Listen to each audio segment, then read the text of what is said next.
자, 로마서 이제 문안 시리즈가 끝이 났고요. 그리고 이제 본문은 이제 바울이 로마 교회 교인들에게 정말 아주 중요한 부탁을 마지막으로 하고 있는 부분입니다. 이건 교회에 대한 걱정과 성도들의 신앙에 대한 걱정이 담겨 있는 본문인데 찬양에서도 많이 언급이 되었기 때문에 여러분들이 익숙하게 알고 있는 내용이기도 합니다. 17절 말씀부터 좀 보면, 형제들아 내가 너희를 권하노니 너희가 배운 교훈을 거슬러 분쟁을 일으키거나 거치게 하는 자들을 살피고 그들에게서 떠나라 라고 말하고 있습니다. 바울의 권면이죠. 너희를 권한다. 그 다음에 두 가지의 사람들을 살펴라 라는 얘기는 분별할 줄 알아야 된다라는 얘기예요. 분별하고 그들에게서 관계하지 말고 아예 떠날 것을 말하고 있습니다. 그럼 그 두 가지 조건을 가진 사람이 누구냐? 교훈을 거슬러서 분쟁을 일으키는 사람, 이게 첫 번째 조건이고, 두 번째 조건이 거치게 하는 자들이에요.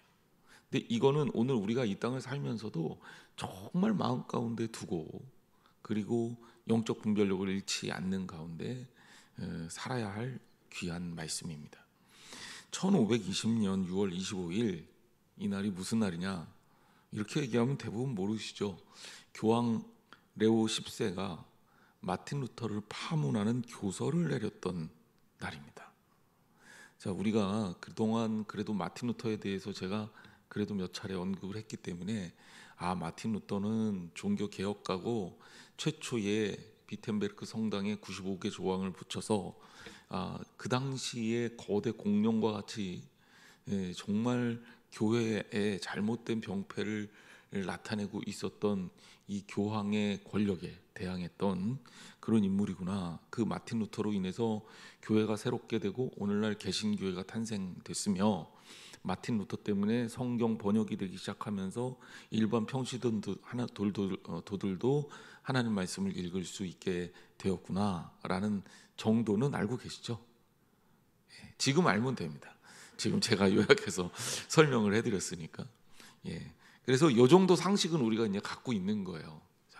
그러니까 사실 그 당시 기준으로 봤을 때 많은 사람들에게 교황이 옳을까, 마틴 루터가 옳을까, 이게 이제 논쟁거리였고요. 캐톨릭에서는 굉장히 세게 나갔습니다. 왜냐하면 자기들의 치부를 건드리는 마틴 루터를 그냥 두면 결국은 이 캐톨릭이 무너질 것 같은 것들을 알고 있었기 때문이에요. 그래서 마틴 루터를 역으로 규정합니다. 하나님의 밭을 짓밟는 멧돼지다. 그러니까 얼마나 이 무식한 표현을 썼냐면, 하나님께서 우리 교회를 하나님께서 내려주신 포도밭에 비유하고 그 포도밭을 짓밟는 메뚜기가 아니라 멧돼지. 메뚜기는 갉아먹기는 해도 짓밟지 못하죠. 메시인 건 동일하지만 멧돼지입니다. 멧돼지. 실제로 농사를 짓는 분들에게 물어보면 멧돼지 한 마리가 내려오면 아예 밭이 끝장이 난다고 하더라고요. 실제로 그렇대요. 고라니 얘네들은 비교가 안 된답니다. 이 멧돼지는 이 땅을 파는 습관이 있어서 아예 그냥 이 뿌리 쪽에 있는 그 고구마나 감자 이런 것까지도 다 해쳐서 못 쓰게 만든다, 이런 얘기를 하더라고요. 이렇게 무식하고 이렇게 다루기 어려운 존재로 묘사를 했습니다. 하지만 나중에 후대 기독교 역사가들은 말하죠. 진짜 멧돼지가 누구였는지 말이에요. 오히려 교황 레오 10세였습니다. 교황 레오 10세가 어떤 인물이냐? 교황에 오른 지 2년 만에 교황청의 재정을 고갈시킵니다. 이 고갈시켰다는 의미가 되게 중요한데, 그러면 교황청의 재정이 원래부터 그렇게 빈약했냐? 아니에요. 빈약할 리가 없지요. 어마어마한 부를 축적하고 있었습니다. 그런데 그것을 2년 만에 다 고갈시켰어요. 자, 고갈시킨 것도 잘 고갈시켰으면 의미가 있죠. 가난한 사람들을 도왔거나 사회복지재단을 세웠거나 또 힘들고 어려운 상황에서 쓰였거나 교회를 위해서 쓰였거나 그러면 얘기가 되는데, 2년 동안 이 교황에 올라서 교황청 재정을 고갈시킨 이 레오 10세는 뭘 했냐면 축제를 자주 했어요. 자기를 기쁘게 하는 축제를, 아무 쓸데 없는 축제를 막 해서 2년 만에 교황청의 재정이 완전히 파탄이 났습니다. 물론 그 당시에 이제 문제가 됐던 베드로 성당도 계속 짓고 있었고요. 그리고 이제 돈이 모자르니까 어떻게 해야 돼요? 돈을 만들어야 되잖아요. 근데 돈을 만드는 과정이 너무 잘못됐어요. 교회에 땅들이 있을 거 아닙니까? 이것들을 파는 거예요. 이게 경매를 했어요. 많은 사람들에게 이 교회의 땅들을 보여주고 이 땅들을 살 사람, 높은 가격을 올린 사람한테 무조건 팔아요. 그 사람이 올바르건 그 사람이 나쁘건 그 사람한테 팔았을 때 문제가 어떻게 생기건 이 땅들이 가지고 있는 가치가 무엇이건 그건 아무 상관없어요. 그냥 막 파는 겁니다. 이게 이렇게 되면 어떻게 될까요? 교회가 약해지죠. 심지어 어떤 일까지 벌어집니까? 최근에도 그런 일들이 있죠. 교회가 무리하게 건축을 했다가 재정 위기에 직면하게 돼서 교회도 파산합니다. 빚이 너무 많으니까 결국 유지가 어려워서 파산을 한 거죠. 교회 건물을 파는데 교회 건물을 입찰하는 교회가 없어요. 왜? 너무너무 덩어리가 크고 그리고 아무나 들어갈 수 없는 위치니까. 거기에 뭐 안식교단 혹은 이단들이 들어와서 그 건물을 사버리는 거예요. 근데 안 팔 수가 없잖아요. 이제 요새는 이런 식으로 넘어가는 경우가 꽤 많습니다. 그런데 이 교황청의 이 레오 10세는 그냥 적어내면, 고가만 적어내면 무조건 더 팔았어요. 그러니까 수많은 교회 재산이 헐값에 부정한 자들에게 넘어갑니다. 그거 사놓고 그 사람들은 어떻게 할까요? 또 다른 이익을 남기기 위해서 붙여서 팔겠죠. 그러니까 어떤 지혜로운 CEO다라고 한다면 적어도 교회 재산을 그렇게 함부로 다루지는 않겠죠. 근데 이 사람은 뭐 그런 거 없습니다. 그 다음에 이제 진짜 문제가 됐던 것 중에 하나는 성직자의 빈자리가 이렇게 채워지면 더 많은 자리를 만들어냅니다. 그리고 성직을 돈을 받고 팔아요. 그러니까 목사가 되기를 원합니까? 오늘날 같으면. 그러면 돈 1억만 내. 그럼 내가 너 목사 되게 해줄게. 뭐 이런 거예요. 이게 말이 되냐고요.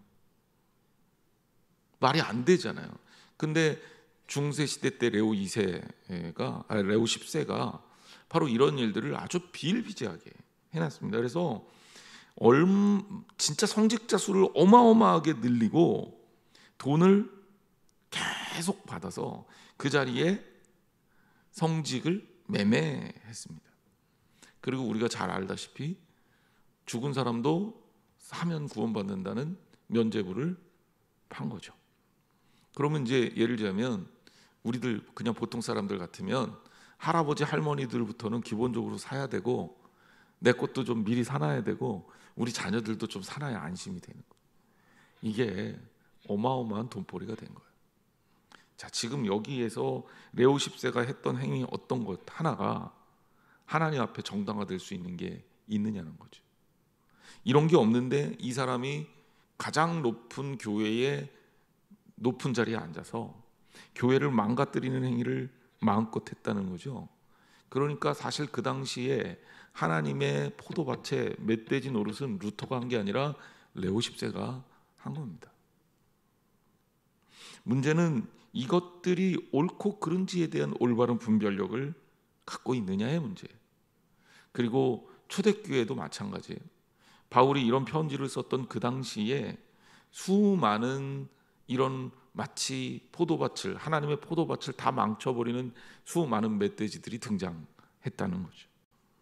뭐 예를 들자면 바리새인들, 서기관들도 있었고 또 영지주의 같은 이단들도 있었고 또 열광주의자들 같은 몬타누스주의자들 같은 교회에 성경은 없고 신비주의만 남은 거죠. 소위 말해서 무당 굿하는 것 같이 신앙생활을 했던 그런 사람들도 있었습니다. 자기가 나중에는 예수라고 주장하고 자기 부인은 마리아라고 주장해서 거의 뭐 비웃음거리가 됐던, 하지만 정말 수많은 사람들을 미혹했던 그런 사람들도 역시 있었습니다. 바울은 이런 사람들을 너희에게 떠날 것을 권하고 있는 겁니다. 여기 이 권하다라는 말도 이 권하다는 의미가 좀 순하게 번역이 된 거예요. 굉장히 강하게 경고하다 이런 의미를 갖고 있습니다. 그리고 너희 교훈을 거스려 분쟁을 일으킨다. 자, 일단 우리의 교훈은 뭡니까? 복음이죠. 예수 그리스도의 십자가의 복음이죠. 그런데 그것을 반대하는 겁니다. 예를 들자면 예수가 메시아가 아니라고 주장하든가, 예수가 메시아인데 예수가 하나님의 아들이기는 하지만 우리가 똑같은 인간이라고 주장하면서 하나님이라는 것은 아니다라고 주장하든가, 오히려 역으로 예수는 신적 존재이기는 하지만 영으로 이 땅에 오셨고 예수라고 알고 있는 그 사람은 실제적인 예수가 아니라 인간이라는 껍데기를 쓰고 있는 그냥 인형 같은 존재에 불과하다고 가르쳤던 사람들도 있습니다. 이게 다 제가 얘기했던 사람들이 다 실체가 있는 것들이에요. 전제 예수님의 신성을 부인했던 사람들을 우리가 에비오니즘이라고 부르고, 그리고 그 예수님의 그 인성을 부인했던 사람들을 그노시스트라고 부릅니다. 그래서 그노시즘과 에비오니즘은 예수님의 신성을 부인하고, 그노시즘은 예수님의 인성을 부인해서 복음을 완전히 흔들어 놓은 거죠. 게다가 거짓 선지자들의 성격을 또 묘사해 주는 구절인데, 성도들의 분쟁을 일으킵니다. 일단 교훈을 거슬러서 일단 하나님 말씀과 대비되는 어떤 논리를 펼친 다음에, 그리고 교회 안에서 이런 의견들로 인해서 서로 간에 분쟁과 분열을 조장합니다. 그러니까 교회 연합을 깨뜨리죠. 교인들끼리 서로 사랑해야 되는데 그것들로 인하여 갈라지게 만듭니다. 이것이 정말 하나님께 아픔이 되지 않았겠습니까? 이 교회가 어떻게 세워진 교회입니까? 하나님께서 정말 예수 그리스도를 보내셔서 예수 그리스도의 피 위에 세워진 교회 아닙니까? 그런데 그런 교회를 바로 이러한 거짓 세력들이 들어와서 무너뜨린단 말이에요. 정말 말도 안 되는 논리로 무너뜨립니다. 그리고 지속적으로 공격하는 겁니다. 슬그머니 들어와서 사람들 마음을 다 흔들어 놓습니다. 오늘날 신천지처럼 그런 역할을 하는 교인이라고 불러야 되나? 사람들이 그 당시에도 있었던 것입니다. 자, 그러면 어떻게 해야 되느냐?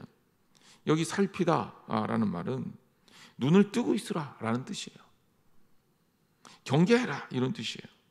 오늘 우리가 신앙생활을 하면서 늘 잘못된 가르침에 대해서 경계를 해야 돼요. 그렇지 않으면 그 피해를 우리가 입을 수 있단 말이에요. 제가 늘 얘기하는 게 하나님 말씀 붙들고 살면 돼요. 하나님 말씀 말고 하나님 말씀하고 상관없는 논리에 휘둘리지 말라는 거죠. 하나님 말씀은 선명하고 분명하거든요. 그런데 하나님 말씀 아닌 것들 금방 구별할 수 있습니다. 예수님 말고 인간이 메시아라고 하면 그거는 이상한 거죠. 성경에 나오지 않은 행위를 억지로 하게 만들어요. 우리가 지난주에 여로보암 얘기를 하면서 여로보암이 한 일들을 우리가 성경 말씀을 통해 배웠잖아요. 금송아지 만들고 이게 너희들이 만들어 너희들을 이끌어낸 하나님이다. 너희들을 애굽에서 가나안까지 인도한 너희들의 신이다. 이렇게 가르치잖아요.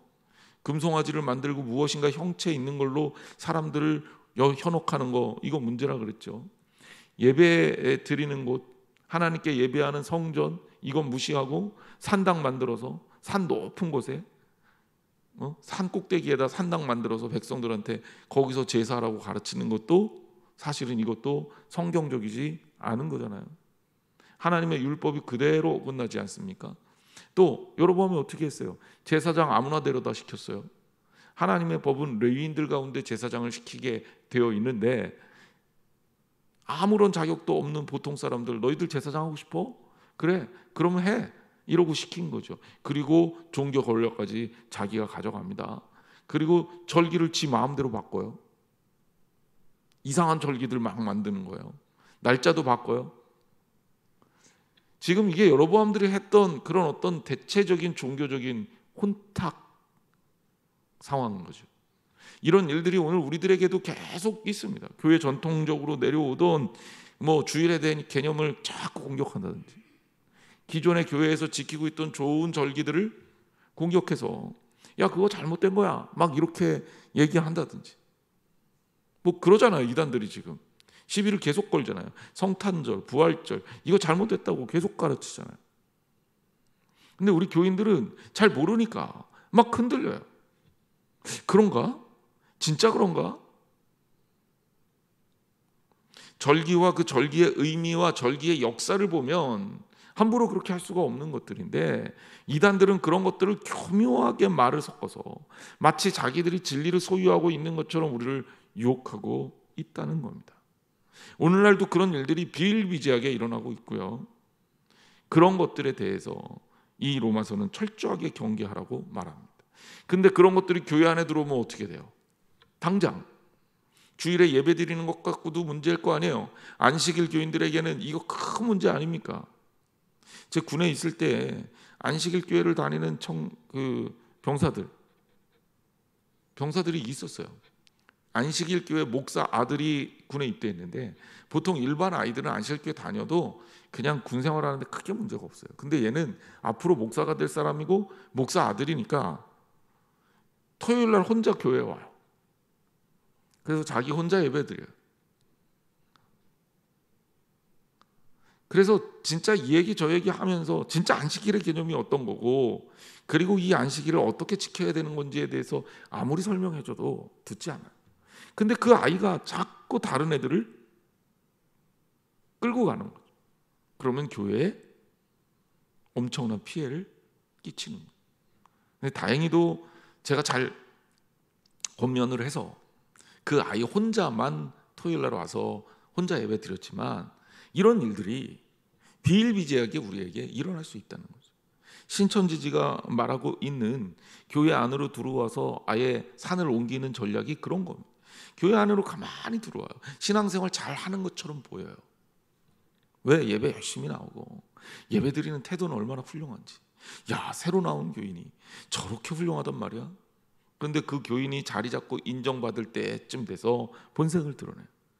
목회자를 공격하고 교인들 간의 분쟁을 일으킵니다. 여러분, 이게 그냥 없는 얘기 만들어낸 게 아니잖아요. 있는 일이고 우리나라가 지금 당면하고 있는 일들이고, 이것들에 대해 바울의 편지가 그대로 우리들에게 전해주고 있는 거죠. 각 교회들마다 신천지 아웃 이렇게 써붙이지 않았습니까? 우리 교회도 있잖아요. 이게 최소한의 방어책이거든요. 그거 안 붙여놓으면 나중에 법적으로 대항할 수가 없대요. 여러분, 교회는요, 하나님 말씀이 중심이 되어야 됩니다. 다른 인간도 어떤 의지도 의미가 없어요. 이단들과 무당들과 사기꾼들과 이런 사람들이 판을 치게 해서는 안 된다는 거예요. 그럼 우리 교인들이 어떻게 해야 되느냐? 우리 교인들이 영적 분별력을 가져야 돼요. 제가 이걸 영적 분별력을 계속해서 강조하고 있는 이유가, 여러분 분별력이 없으면 판단을 제대로 못해요. 이게 정말 우리들에게 중요합니다. 무엇이 옳고 그른지에 대한 판단을 제대로 할 수 있어야 되는 거예요. 우리는 신앙생활을 하면서도 지속적으로 계속 판단을 해야 되잖아요.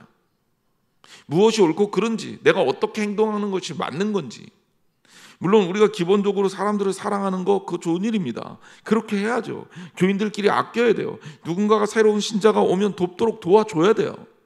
근데 여러분, 이 사람이 어떤 사람인지, 어떤 마음을 가지고 교회에 나왔는지, 정말 하나님을 사랑하는 마음으로 구원을 얻기 위해서 주님과 함께 아름답게 교제하기 위해서 이 땅에 나왔는지, 아니면 다른 악한 목적을 가지고 나왔는지 분별할 줄 알아야 되잖아요. 근데 우리가 하나님 말씀에 붙들렸지 않으면 영적 분별력을 가지지 못한다는 거예요. 심지어 그냥 아예 영적 분별력이 없는 교회로 그냥 나갈 수도 있어요. 이 땅의 어떤 일부 교회들은 그렇게 갑니다. 그러면 결국 어떻게 됩니까? 그냥 통으로 망하는 거예요. 그러니까 우리가 이게 얼마나 이게 중요한 건지 알아야 되는 거예요. 근데 분별력이 어디서 오느냐? 제가 늘 얘기하지만 다른 곳에서 오는 거 아니에요. 하나님 말씀에서 옵니다. 기적에서 오지 않아요. 모세가 지팡이로 뱀을 만드니까 바로의 술사들도 와서 지팡이로 뱀 만들어요. 그런 것들에 현혹되지 말라는 거예요. 돈에 현혹되지 말라는 거예요. 화려한 시설과 화려한 어떤 교회, 화려한 시스템, 화려한 행사, 여기에 본질이 있는 게 아닙니다. 물론 그런 거 잘하면 좋겠죠. 그런 거 있으면 좋겠죠. 하지만 본질은 하나님 말씀에 있는 거예요. 하나님 말씀 붙들고 복음의 본질을 붙들고 있어야 분별력이 생기는 겁니다. 그게 없으면 계속해서 흔들릴 수밖에 없어요. 자, 18절 말씀 보세요. 이 같은 자들은 우리 주 그리스도를 섬기지 아니하고 다만 자기들의 배만 섬기나니 교활한 말과 아첨하는 말로 순진한 자들의 마음을 미혹하느니라. 자, 이런 사람들의 목표, 최종 목표는 뭐냐면 그리스도하고 관심이 없습니다. 그리스도에 대한 관심이 없어요. 그리스도를 자기의 주로 섬기지 않아요. 자기 자신을 섬깁니다. 그리스도는 자기 자신을 위해서 이용하는 겁니다. 자, 잘 생각해 보세요. 많은 사람들이 신앙생활을 하면서 신앙생활에 착각을 하는 경우가 있어요. 나 축복받기 위해서 신앙생활한다. 나 이 땅에서 잘 먹고 잘 살기 위해서 신앙생활한다. 그러면 예수님이 나를 위해서, 나의 부를 위해서, 내가 잘 먹고 잘 살기 위해서 이용되는 거예요. 이거 틀려요. 이거 아니에요. 그런데 우리가 복음을 전할 때 사람들이 하도 교회에 안 오고 안 움직이니까 실제로 우리나라 선교 역사를 보면 그렇게 전도했어요. 교회 나와, 병 나아. 교회 나와, 축복받아. 교회 나와, 너 문제가 해결될 거야. 교회 나와, 자식 잘 돼. 하지만 교회 안에 들어와서 교육받고 신앙이 제대로 자리 잡게 되면 복음이 그런 거 아니라는 거 우리는 알아야 되잖아요. 복음은 뭡니까? 복음 그 자체가 가장 커다란 선물이에요. 예수님 그 자체가 우리에게 최고의 선물이에요. 주님 만나는 게 목적이고 주님 만나서 하나님 나라 가는 게 의미고 그것이 우리의 삶의 진정한 가치란 말이에요. 오히려 예수님은 이 땅에서 가난하게 사셨잖아요. 그런데 우리들은 부자 되려고 한단 말이에요. 그리고 부자 되기 위해서 예수님을 이용하는 거죠. 우리가 기도하고 하나님 내 경제적인 문제를 맡기는 건 그렇게 기도할 수 있어요. 그러면 성경 말씀 그대로 하나님께서 나를 책임져 주셔요. 근데 그건 하나님의 영역이에요. 하나님이 나를 책임져 주시는 하나님의 영역이라고요. 나를 부자로 만들든 나를 가난한 자로 만들든 이삭처럼 100배의 축복을 주든 그거는 하나님의 영역이라고요. 내가 100배의 축복을 받기 위해서 하나님을 섬기면 안 되는 거예요. 언젠가 제가 룻기 가지고 설교한 적이 있어요. 엘리멜렉의 가정이 모압 땅으로 이동하죠. 그리고 모압 땅에 잠시 거주하려고 이동했다가 거기서 10년을 살거든요. 그리고 거기에서 아예 터를 잡고 아들 둘이 다 결혼을 하는 거예요. 왜 그랬을까요? 모압 땅이 살만했으니까 그런 거예요. 하나님이 기뻐하지 않는 거예요.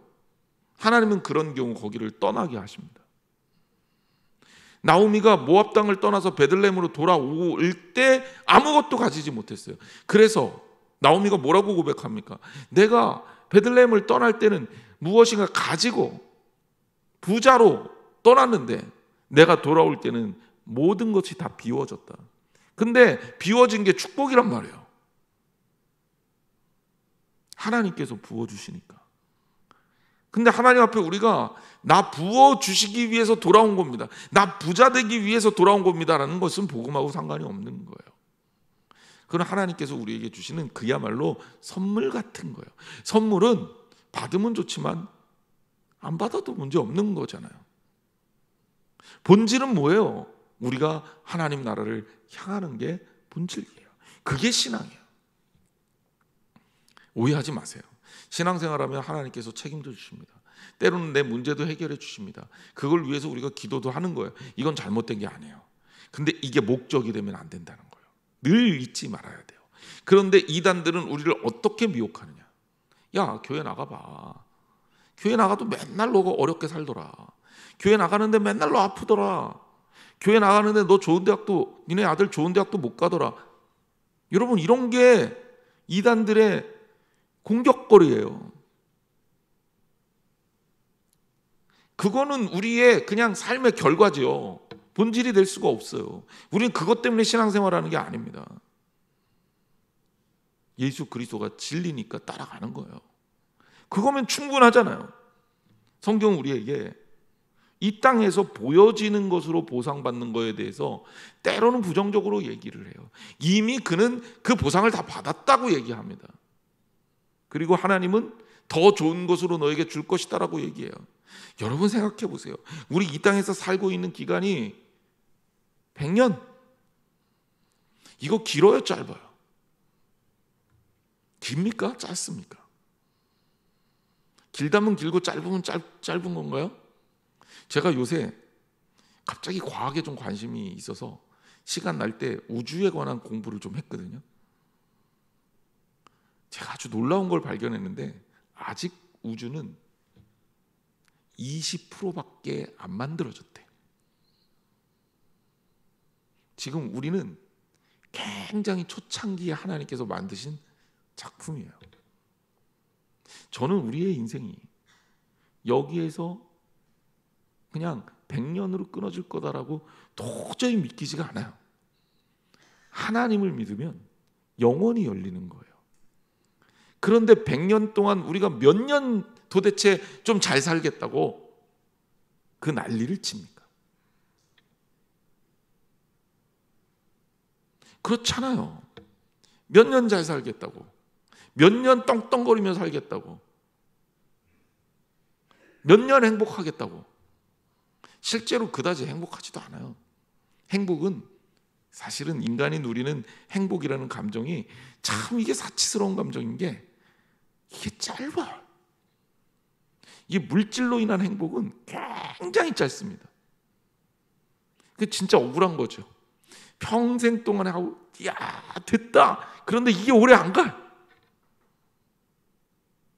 저는 하나님이 우리에게 진리를 바라보라고 그렇게 하신 것 같다는 생각이 들어요. 하나님이 우리에게 열어주실 세상은 정말 넓고 무궁무진해. 제가 만약에 입장을 바꿔서 하나님과 같은 생각이라면 그냥 제 생각에도 저희들이 많이 답답할 것 같아요. 불과 그 몇 년 가지고 때로는 질투하고 때로는 미워하고 때로는 잘났다고 교만하고 잘난 척하느라고 정신없고 누가 나 무시한다고 화내고 이러고. 그런데 우리 하나님은 우리를 그냥 품고 기다려주시잖아요. 사랑으로 덮으시잖아요. 그 하나님을 따라가야지 내 이익, 내 눈앞에 보이는 이익, 거짓 교사들이, 이 거짓 선지자들이 교회 안으로 가만히 들어와서 결국 그들의 목표는 뭐냐? 자기들의 이익을 추구하는. 여기 배만 섬기다라는 표현이 있어요. 되게 재미있는 표현입니다. 들류신 알라테 하우톤 코일리아 이렇게 원어로는 되어 있는데 원어 잊으셔도 되고요. 중요한 거 아닙니다. 그런데 이게 무슨 뜻이냐? 자신들의 이익만을 추구한다. 그러니까 복음에 가득 차서 복음을 구실 삼아서 자기들의 사리사욕을 채우는 것이 그 거짓 선지자들의 목적입니다. 왜냐하면 이들은 본질이 없기 때문에 미래를 약속할 수가 없어요. 미래를 바라보고 오늘을 희생할 수가 없어요. 왜? 미래에 대한 확신이 없으니까. 하나님을 온전하게 믿고 있지를 못하니까. 그러니까 자꾸 눈에 보이는 그 무엇을 가지고 우리를 꾸준하게 유혹하고 우리를 계속 공격합니다. 근데 우리가 그런 거에 너무 약해요. 금송아지 2마리 만들었다고 베델과 단에다 세워놨다고 예루살렘으로 가서 하나님 만나지 않고 거기다 절하고 제사하는 백성들이 누구냐? 바로 이 땅을 살고 있는 수많은 우리와 같은 사람들이란 말이에요. 결국 그렇게 되면 망가질 수밖에 없죠. 게다가 이들은 어떻습니까? 교활한 말과 아첨하는 말에 아주 전문가예요. 교활한 말과 아첨하는 말로 순진한 자들의 마음을 미혹하느니라. 당시 초대교회 때 유행했던 이 영지주의라는 잘못된 가르침, 그노시즘이라고 불리우는, 그 사람들을 그노시스트라고 부르고 거기에 대표 인물이 말시온이라는 사람인데, 영지주의 외우기도 쉬워요. 영지버섯 생각하면 됩니다. 근데 이 사람들은 도대체 어떤 사람들이냐? 힐압 철학적 사고방식에 가득 차 있는 사람이에요. 그래서 교회를, 신앙을 이 철학적 사고방식을 가지고 성경을 해석하는 거예요. 그냥 마음에 드는 건 취하고 마음에 안 드는 건 다 버려요. 이단들의 특징이 그런 겁니다. 마음에 드는 것만 골라서 가져요. 왜? 하나님 말씀이 중심이 돼야 되는데 내 신념이 중심이 되니까 내 마음에 드는 말씀은 아멘하고 내 마음에 안 드는 건 다 갖다 버리는 거예요. 그래서 성경을 갖다가 자기들 마음대로 나누기 시작했어요. 복음서 중엔 요한복음을 제일 좋아하고,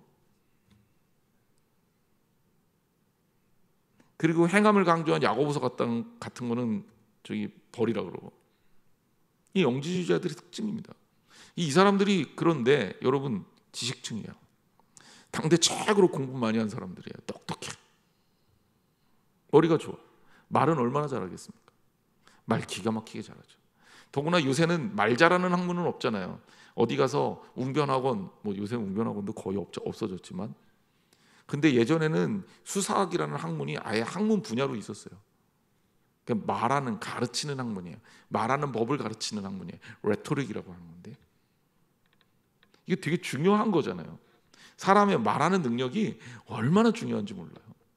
그런데 이런 것까지도 배웠던 아주 지식인들이에요. 그러니까 이 사람들이 교회 들어오면 말을 얼마나 잘하겠습니까? 말을 기가 막히게 잘하는 거죠. 말을 잘한다는 얘기는 이게 선한 데 쓰이면 좋은 건데 이게 악한 데 쓰이면 정말 안 좋은 거죠. 왜냐하면 여러분, 사기 당해보셨어요? 당해보신 분들이 있을 거예요. 말 얼마나 잘하는지 몰라요.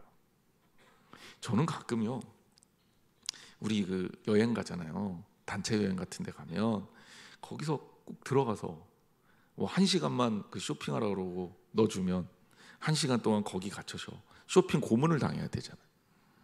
그런데 때로는 그 고문이 재밌을 때가 있어요.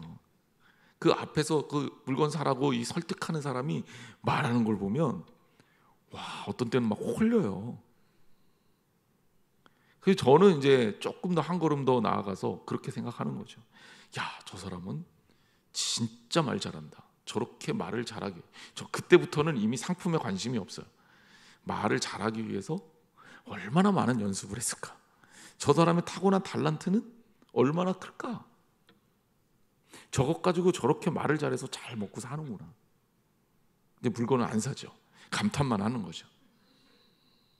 제가 한번 그 목사님들이 이제 보통 지방에서 2년에 한 번씩 그 여행을 가잖아요. 목회자 수련회 뭐 이렇게 가는데, 그래서 한 번은 캄보디아 갔던 적이 있어요.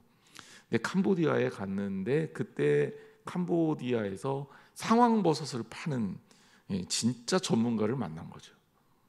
그 상황버섯을 파니까 캄보디아는 상황버섯이 싸대요. 근데 아무리 싸도 그렇지 우리나라 기준으로 몇십만 원인 거죠. 그런데요, 야, 목사님들이 다 넘어가더라고요. 말을 진짜 잘하는 거예요, 말을. 제가 그때 아직도 기억이 나요. 야, 대단하다. 사람을 줬다 놨다 그래요. 그래서 갑자기 뭐 어디를 보라 그래갖고 이렇게 되면 뭐 혈압이 안 좋고 이렇게 되면 당뇨가 있고 이렇게 되면, 지금 없다 그랬더니 앞으로 생길 가능성이 높대. 저를 보더니 저는 혈압하고 당뇨가 다 있어서 되게 위험한 사람이라 상황버섯을 꼭 먹어야 된대. 야, 그래서 살 뻔했잖아요. 여러분, 말 잘하는 거 이거 가지고 사람들을 유혹하는 거예요. 교회 안으로 들어와서 사람들 사이에서 이런 사람들이 들어온다고 생각해 보세요. 아마 금방금방 넘어갈걸요. 제발 우리 교인들한테 부탁하는데 어디 가서 이렇게 그런 사람들한테 돈 많이 쓰지 마세요. 좋은 쇼핑이 되는 적이 거의 없어요. 물론 저도 가끔 삽니다. 왜냐하면 또 재미는 있잖아요. 근데 많이는 쓰지 마세요. 진짜 부탁인데 막 몇백만 원, 뭐 몇십만 원 이런 거는 절대 사지 마세요. 조금씩 재미로 사는 거야. 그건 뭐 큰 문제는 없지만. 어쨌든 이렇게 말 가지고 유혹합니다. 이 말이라는 게 사람의 관계를 깨트리는 가장 강력한 무기예요. 마귀와 사탄이 우리를 유혹하는 정말 좋은 무기예요. 예수님 유혹할 때 사탄이 뭐 했습니다? 뭐 갖고 유혹했죠? 말 가지고 유혹했어요. 예수님도 말 가지고 덤비는 게 사탄이에요. 말장난 가지고요. 나는 어떤 말에도 안 속아 이런 거 없어요. 그러니까 여러분 제발 분별력을 가져야 합니다. 그리고 또 뭐라 그래요? 교활한 말과 아첨한 말 이것 가지고 유혹을 해서 순진한 자들, 순진한 자라는 이 단어, 이게 어떤 의미를 갖고 있냐? 악의와 교활함이 없는 사람을 말해요. 이런 사람은 다른 사람을 잘 의심하려고 하지 않아요. 그러니까 나 같은 줄 아는 거죠. 많은 사람들이 자기 같은 줄 알아요. 그래서 착한 사람들이 자꾸 속는 거예요. 근데 순진한 사람이 되지 말고 순전한 사람이 되세요. 순진한 사람 되지 말고 순수한 사람이 되세요. 순수한 사람은, 순전한 사람은, 순진한 사람은 분별력을 완벽하게 갖추지 못한 사람이고, 순진한 사람이, 착하고 순진한 사람이 분별력을 갖추게 되면 순전한 사람이 되는 거예요. 우리는 순전한 사람이 돼야 됩니다. 자, 거짓 교사들의 특징을 다시 한번 정리를 해드립니다. 첫째, 거짓 교사들은 예수 그리스도보다 자기 자신을 섬기는 사람들이다. 그래서 그들의 이익을 최대한도로 만들어내려고 한다. 누군가가 자신의 이익을 위해서 예수 그리스도를 파는 사람들이 있다면 그 사람은 거짓 선지자다. 두 번째, 말을 교묘하게 해서 진리를 비틀어요. 헷갈리죠. 하지만 여러분 다시 한번 깊이 복음하고 대조할 줄 알아야 돼요. 그래서 거짓 선지자들의 교묘한 말솜씨를 여러분들이 속아 넘어가면 안 된다. 세 번째, 교회에 결과적으로 분열을 만듭니다. 그래서 자꾸 선한 사람들은 통합시키려고 해요. 그렇지 않겠어요? 하나님 안에서 우리는 하나고 연합해야 되니까 이것들을 자꾸 유도하는 게 선한 사람들인데, 거짓 교사들은 자꾸 쪼개고 자꾸 분열시키고 누군가를 헐뜯고 공격하려고 해요. 이거 좋아하지 마세요. 그리고 이런 말에 현혹당하지 마세요. 사람은요, 트집 잡으려면 얼마든지 트집 잡을 수 있어요. 얼마든지. 그렇지 않습니까? 어떤 사람이 너무 잘 꾸미고 다녀. 아유, 사치스러워. 어떤 사람이 굉장히 검소해. 쟤는 이렇게 거지 같냐. 여러분 그렇지 않겠어요? 목사들 그런 공격의 대상이 많이 됩니다. 우리 목사님은 왜 이렇게 다 명품이야. 좀 사치스러워 진짜. 돈만 많은가 봐. 근데 그렇다고 제가 이제 이 브랜드 없는 거 이런 거 갖고 입고 다니면, 야, 우리 목사님 그래도 웬만큼 그래도 우리 한양제일교회에 그래도 수준이 있지. 그렇게 저렇게 입고 다니는 것마다 촌스럽고 거지 같냐. 그럼 어디다 맞춰야 돼요? 저 가르쳐 주세요. 하여튼간 숙제 다음 주까지 써서 내세요. 제가 어디다 맞춰야 됩니다. 근데 아마 여러분 기준도 다 다를걸요. 기준도 다 다를걸요. 이게 진짜 어려워. 그러니까 흠을 잡기 시작하면 한없이 흠을 잡을 수 있다는 거예요. 저는 그런 경우를 너무 많이 봅니다. 목회자에 대해서만 그런 게 아니에요. 교인들끼리도 그렇고 교육자에 대해서도 그렇고 서로가 서로에게 그렇고 나랑 안 맞아. 아니 뭐 얼마나 사람을 사귄다고 나랑 안 맞는 사람이 그렇게 많아요. 물론 이해돼요. 저도 안 맞는 사람이 있어요. 저도 싫은 사람이 있어요.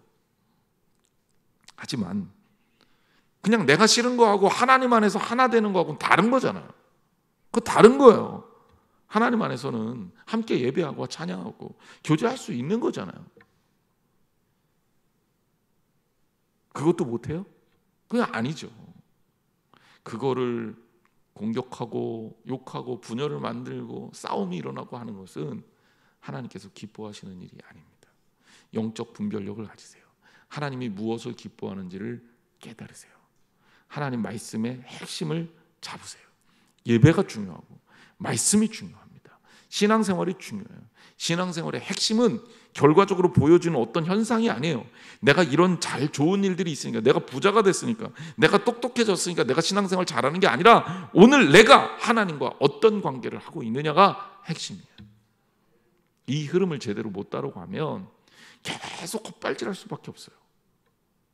본질하고 계속 빗나가니까. 여러분 정신을 차리고 하나님 말씀에 더욱더 집중하시고 건강하고 아름다운 신앙생활에서 매일매일이 주 안에서 행복하기를 주님의 이름으로 축원합니다. 기도하겠습니다.